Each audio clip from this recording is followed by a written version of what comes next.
കാലചക്രത്തിന്റെ കാഴ്ചപ്പുറങ്ങളിൽ തെളിയാതെ പോയ അക്ഷരങ്ങൾ കാലാന്തരത്തിൽ വാക്കുകളായി തിരികെ എത്തുമ്പോൾ തിളങ്ങി നിൽക്കുന്നു. രത്നവേലോ രത്നവേലോ രത്നവേലോ.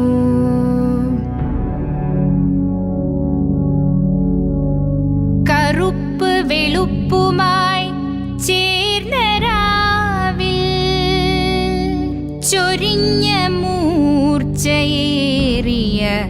വാക്കുകൾ ഹൃദയത്തിനാഴങ്ങളിൽ കമ്പനമായി അപമാനഭാരത്താൽ കുനിഞ്ഞ ശിരസിലൂടെ അഭിമാനബോധത്തിൻ വെടിയുണ്ട തുളച്ചിറക്കി അജയ്യനായി.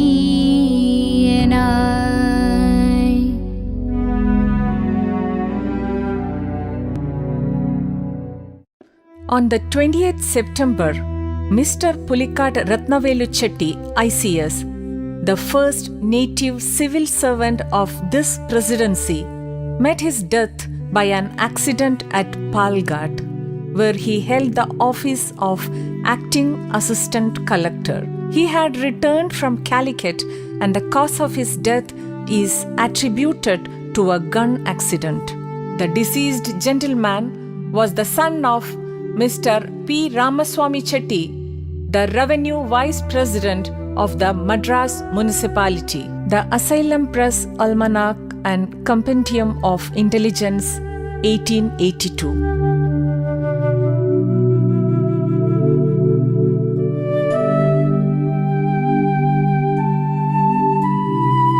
ബ്രിട്ടീഷ് പതാകയ്ക്കു മുന്നിൽ ഇന്ത്യക്കാരന്റെ ആത്മാഭിമാനം ഒരിഞ്ചു പോലും അടിയറവ് വയ്ക്കില്ലെന്ന നിശ്ചയദാർഢ്യം. മദ്രാസ് പ്രസിഡൻസിയിലെ തദ്ദേശീയനായ ആദ്യ സിവിൽ സർവീസ് ഉദ്യോഗസ്ഥൻ പുലിക്കാട്ട് രത്നവേലു ചെട്ടി ICSന്റെ മരണത്തിൽ അനുശോചനം രേഖപ്പെടുത്തി.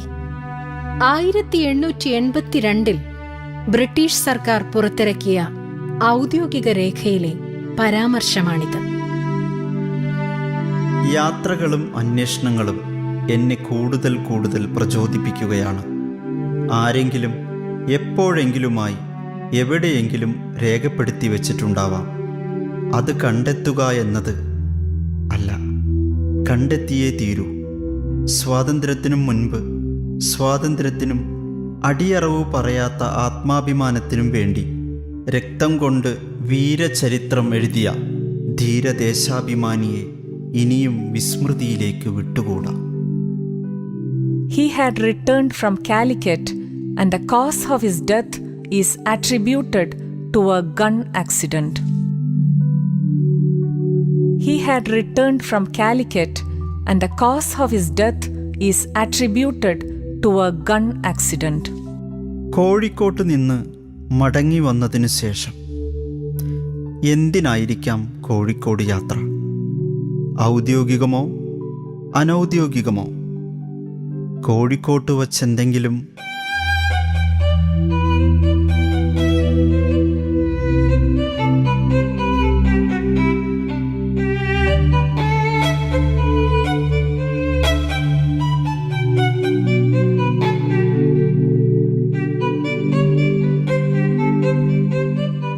ബീച്ച് ക്ലബിൽ ഇന്ത്യക്കാർക്ക് പ്രവേശനം ഉണ്ടായിരുന്നില്ല ആദ്യം. പക്ഷെ പൊതുവായിട്ട് ബീച്ച് ക്ലബ് എന്ന് പറഞ്ഞാൽ സാഹിത്യമാരുടെ ക്ലബ്. അവിടെ അവർ കൂടും, ഡാൻസ് ചെയ്യും, പാട്ട് പാടും. The Wayanad Calicut annual fixture, always played in Calicut, was started in 1910. But the big event in Calicut was always the Canterbury Week. W.K.M. Langley. കോടമഞ്ഞിറങ്ങുന്ന വയനാടൻ കുന്നുകളിലെ പൊന്നുവിളയുന്ന മണ്ണിന്റെ ഉടമസ്ഥാവകാശം സ്വന്തമാക്കിയ ബ്രിട്ടീഷ് തോട്ടമുടമകളും കച്ചവടക്കാരും സർക്കാരിൽ ഉന്നത പദവി വഹിച്ചിരുന്ന ഉദ്യോഗസ്ഥരും വിനോദ വിശ്രമത്തിന് തിരഞ്ഞെടുത്ത ദിവസങ്ങളാണ് കാലിക്കറ്റ് കാന്റർബറി വീക്ക്. മലബാർ ജില്ലയുടെ ആസ്ഥാനമായ കോഴിക്കോടാണ് കാന്റർബറി ആഘോഷ പരിപാടികളുടെ കേന്ദ്രം.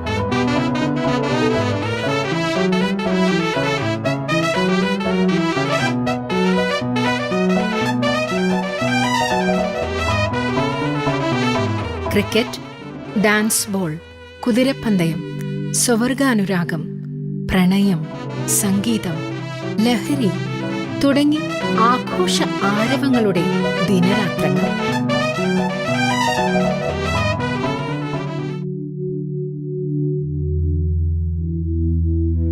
He had been to Calicut for the Canterbury Week, and while there had a dispute with the planter who had used some strong expressions towards him.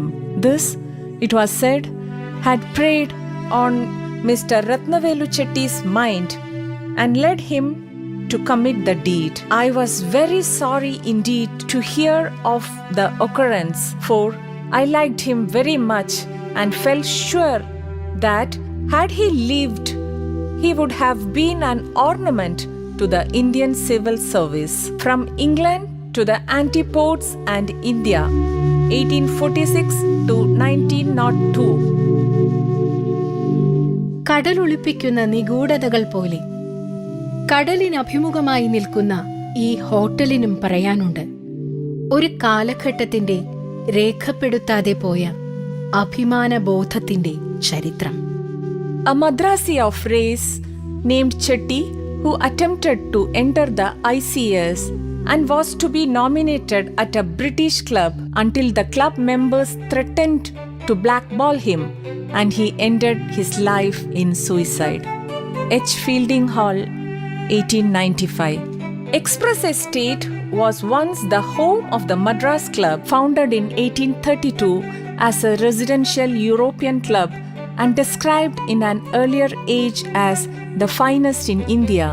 The headquarters, the ace of clubs, Indians, women and dogs not admitted. Madras rediscovered. S. Muttaya. British സാമൂഹിക ജീവിതത്തിന്റെ കേന്ദ്രമായിരുന്നു ക്ലബ്ബുകൾ. രത്നവേലു ചെട്ടി വൈദേശിക ജീവിത രീതിയാണ് പിന്തുടർന്നിരുന്നത്. അദ്ദേഹം പള്ളിയിൽ പോയി ഭക്ഷണത്തിലും വസ്ത്രത്തിലും വിദേശ ശൈലി സ്വീകരിച്ചു. അദ്ദേഹത്തിന്റെ വീട് വലുതും ആർഭാടം നിറഞ്ഞതും ഇംഗ്ലീഷ് ശൈലിയിൽ ചിട്ടപ്പെടുത്തിയതുമായിരുന്നു.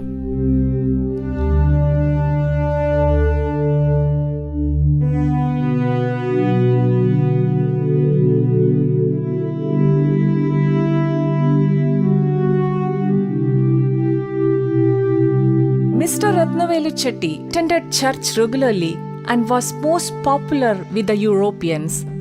He dressed, ate, drank, and behaved in every way like an English gentleman. I must also say that his house was furnished in the English style, in the most elaborate and expensive manner, and could scarcely have been in better taste than if the hand of a lady had had anything to do with it. From England to the Antipodes and India, 1846 to 1902, I. Tyrrell, 1904. Rathnavelu ചെട്ടിയുടെ ജീവിതം വെള്ളക്കാർക്ക് ഉൾക്കൊള്ളാൻ കഴിഞ്ഞില്ല. ഒളിഞ്ഞും തെളിഞ്ഞും വർണ്ണവംശീയ അധിക്ഷേപം ചൊരിഞ്ഞു. പല ഘട്ടങ്ങളിലും പരിധി വിട്ടു. An Indian gentleman cannot be an Englishman. He is not an Englishman, and only an Englishman by birth has that camaraderie with other Englishmen that is essential. Club life is only possible to people of one nationality. You cannot mix in a club. H. Fielding Hall, 1895. ജന്മം കൊണ്ടു മാത്രമേ ഒരാൾക്ക് ഇംഗ്ലീഷുകാരനാവാൻ കഴിയൂ. ICS പരീക്ഷ പാസ്സായതുകൊണ്ടോ English ജീവിതശൈലി പിന്തുടർന്നതുകൊണ്ടോ ഇംഗ്ലീഷുകാരനാവില്ലെന്ന H. Fielding ഹാളിന്റെ ഈ വാക്കുകൾ ആവർത്തിക്കുന്നു. Inglorious Empire, What the British Did to India എന്ന പുസ്തകത്തിലൂടെ Sasi തരൂരും a room of his own, a literary, cultural study of Victorian clubland എന്ന പുസ്തകത്തിലൂടെ ബാർബറ ബ്ലാക്കും. നികുതി പിരിവിനും നീതി നടപ്പാക്കാനുമായി 1785 കോൺവാലീസ് കലക്ടർ തസ്തിക സൃഷ്ടിക്കുന്നത്. 1853 മത്സര പരീക്ഷ നിലവിൽ വന്നു. 1860 ശേഷം ഇന്ത്യക്കാർക്ക് ICAS പരീക്ഷ എഴുതാൻ അവസരം നൽകി.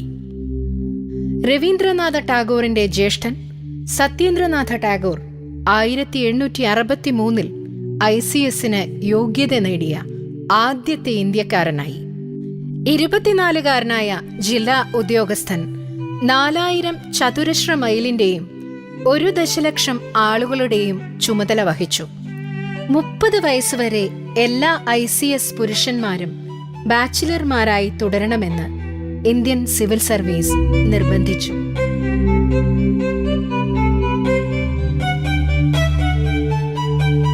പ്രൗഢിയുടെയും പാരമ്പര്യത്തിന്റെയും തലയെടുപ്പോടെ ഉയർന്നു നിൽക്കുന്ന കൊളോണിയൽ കെട്ടിടങ്ങൾ, ചരിത്രം അവശേഷിപ്പിക്കുന്ന ഇടവഴികൾ, സങ്കര സംസ്കാരത്തിന്റെ പ്രതിഫലനം, പ്രധാന നിരത്തിലൂടെ ഒഴുകി അകലുന്ന വാഹനവ്യൂഹം. ഈ നഗരത്തിരക്കിലെവിടെയോ രത്നവേലുച്ചെട്ടിയുടെ ഓർമ്മകൾ ഉറങ്ങുന്നുണ്ട്. മദ്രാസ് നഗരസഭ റവന്യൂ വൈസ് പ്രസിഡന്റ് ദിവാൻ ബഹദൂർ പുലിക്കാട്ട് രാമസ്വാമി ചെട്ടിയുടെ മകനാണ് പുലിക്കാട്ട് രത്നവേലുച്ചെട്ടി. ഭരണസിരാ കേന്ദ്രമായ സെന്റ് ജോർജ് ഫോർട്ടിന് സമീപമുള്ള ബ്ലാക്ക് ടൗണിലായിരുന്നു താമസം. 1911 മുതൽ black town George s town എന്നറിയപ്പെട്ടു തുടങ്ങി. 1856 രത്നവേലുച്ചെട്ടിയുടെ ജനനം. പഠനത്തിൽ മികവ് പുലർത്തിയ രത്നവേലുച്ചെട്ടി മദ്രാസ് യൂണിവേഴ്സിറ്റിയിൽ നിന്നും BA ബിരുദം പൂർത്തിയാക്കി ICSലേക്ക് പ്രത്യേക പ്രവേശനം നേടി. 19ാമത്തെ വയസ്സിൽ ഇംഗ്ലണ്ടിലെ ബാലിയോൾ കോളേജ് ഓക്സ്ഫോർഡിൽ നിന്ന് കണക്കിൽ സ്കോളർഷിപ്പ് കരസ്ഥമാക്കുന്ന ആദ്യ ഹിന്ദുവെന്ന ഖ്യാതി നേടി. 1875 സ്കോട്ട്ലൻഡിൽ നിന്നും പ്രസിദ്ധീകരിച്ച ദണ്ഡി കൊറിയർ പത്രത്തിലെ വാർത്ത. A Hindu mathematician at Oxford, at a recent election to a mathematical scholarship at Balliol College, Oxford, the first place was awarded to Mr. Pulikat Ratnaveluchetty, who thus becomes, we believe, the first Hindu scholar ever elected at an English university. Mr. Chetty, who has just entered his 19th year, was educated at a school near Madras and afterwards at Madras University, where he took the degree of BA. In May last year, he was one of selected candidates for the Civil Service of India and has always distinguished himself in the periodical examination for that service. The standard attained by Mr. Chetty in the scholarship examination was unusually high, and one cannot but regret that it will be impossible for him to pursue his mathematical studies in the university of which he is such a distinguished member. At such a time as the present, the facts mentioned must be of great interest to all who have the welfare of our Indian Empire at heart. Dundee Courier, newspaper, Scotland, UK, 16th December 1875. 1873 ലണ്ടനിലെ ലിങ്കണിൽ രത്നവേലുച്ചെട്ടി civil service പഠിക്കാനെത്തിയത്. 1876 പഠനം വിജയകരമായി പൂർത്തിയാക്കി ഇന്ത്യയിലെത്തി. രത്നവേലുവിന്റെ സഹോദരൻ നാരായണസ്വാമി ചെട്ടിയും രത്നവേലുവിന്റെ വഴി തന്നെയാണ് തെരഞ്ഞെടുത്തത്. Chetty, Pulikat Narayana Swami. Admission, Pence at Downing, October 18, 1884. third son of P. Ramaswamy of Madras. Metric Mix 1884 as P. Narayanaswamy B.A. 1884 Admission at the Inner Temple. November 3rd, 1884 Called to the bar. 1888 Did not practice in England. Died 1901 in India.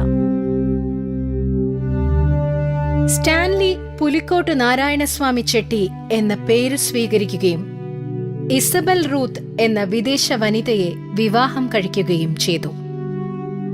ഉദ്യോഗത്തിൽ പ്രവേശിക്കുന്നതിനു മുൻപ് 1901 മരണപ്പെട്ടു.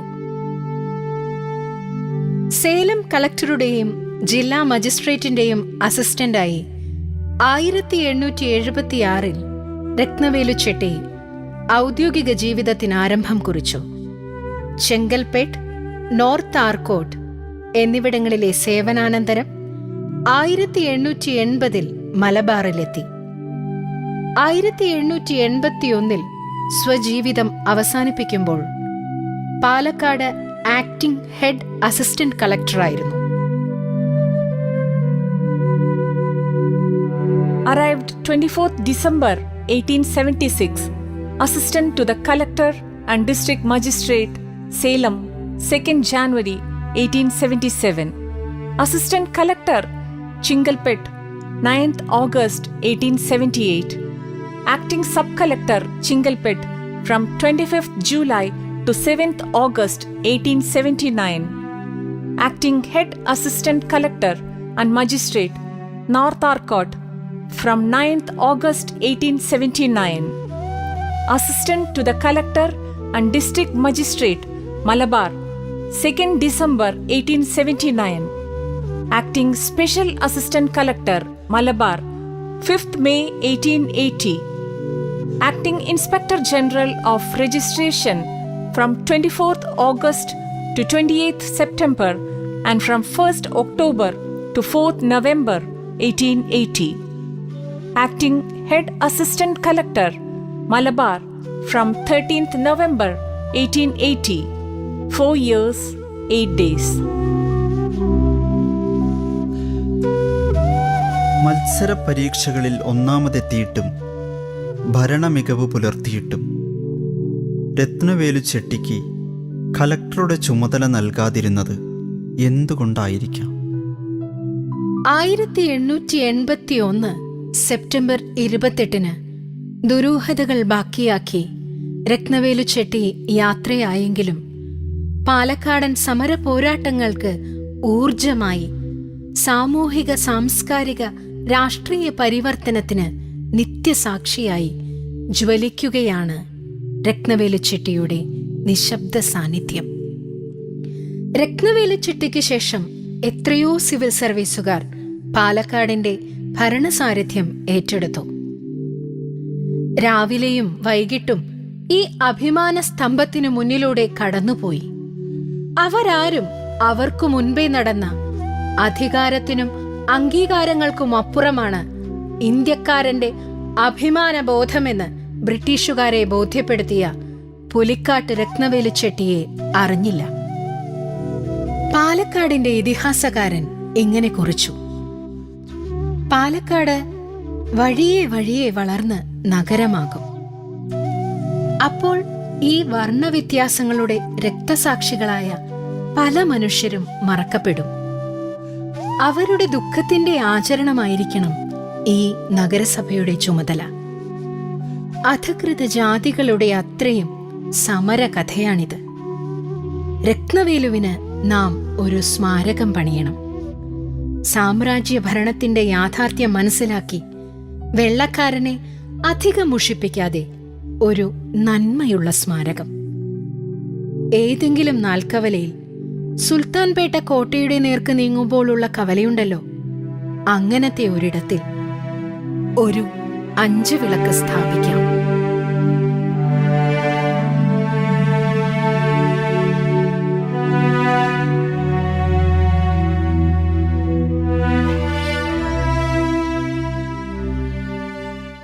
ഞാൻ എന്നോട് തന്നെ ചോദിക്കുന്ന ചോദ്യങ്ങൾക്ക് ഉത്തരം കണ്ടെത്തേണ്ടതുണ്ട്. എൻ്റെ യാത്രകളും അന്വേഷണങ്ങളും അവസാനിക്കുന്നില്ല.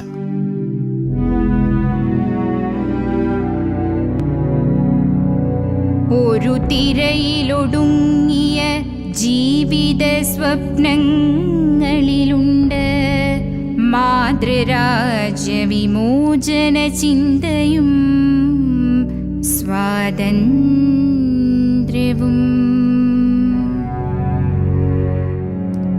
നിറഭേദമില്ലാത്ത വംശീയതയില്ലാത്ത നവലോക സൃഷ്ടിക്കായി സ്വയമെരിഞ്ഞ് അഭിമാനമായി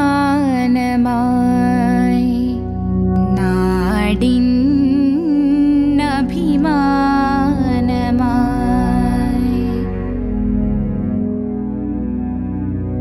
ഒരു തിരയിലൊടുങ്ങിയ ജീവിത സ്വപ്നങ്ങളിലുണ്ട് മാതൃരാജ്യ വിമോചന ചിന്തയും സ്വാതന്ത്ര്യവും.